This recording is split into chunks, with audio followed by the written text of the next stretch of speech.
Assalamu alaikum wa rahmatullahi wa barakatuh. Welcome back to our series, The Great Commanders.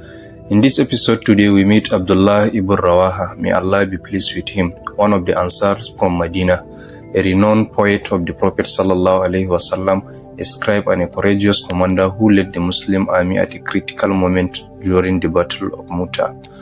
Abdullah ibn Rawahah was from the Banu Harith ibn Khazraj tribe in Medina. He was among the earliest Ansar to pledge allegiance at the second pledge of Aqaba, becoming a leader of his people in supporting the Prophet sallallahu alaihi wasallam. He participated in nearly all the major battles during the Prophet's lifetime, including Badr, Uhud, Ahzab, Khaybar, and others. As a skilled poet, he defended Islam with eloquent verses, composing lines that inspired the believers and refuted the enemies.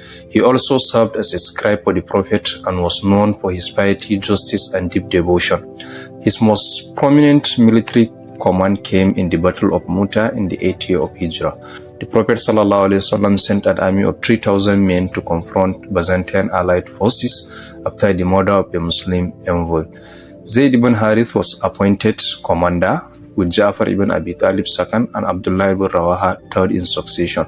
The Prophet ﷺ instructed, if Zayd fell, Ja'far will take the banner; if Ja'far fell, Abdullah will lead, and if all three were martyred, the Muslims should choose a leader. The army faced overwhelming odds, estimates of Byzantine allied forces reaching 100,000 or even more. When Zayd was martyred holding the standard, Ja'far took it and fought heroically until he was killed too, losing both his arms, earning the title Zuljarnain as we talked about it earlier. Abdullah ibn Rawahah then assumed command. Despite the dire situation, he dismounted his horse, advanced on foot, and rallied the troops with passionate words and poetry, urging them toward martyrdom for Allah's sake. He fought fiercely until he was struck down by spears, becoming the third commander martyred that day. Abdullah's leadership in those final moments exemplified complete tawakkul, eloquence in motivation, and willingness to sacrifice everything for the faith. The Prophet ﷺ later announced their martyrdom in Medina before news arrived, praising their steadfastness.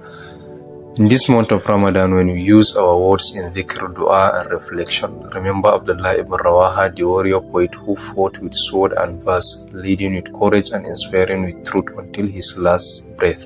May Allah be pleased with Abdullah ibn Rawahah and grant us his devotion, eloquence, and bravery in his cause. Jazakumullahu khairan. Wassalamu alaikum wa rahmatullahi wa barakatuh.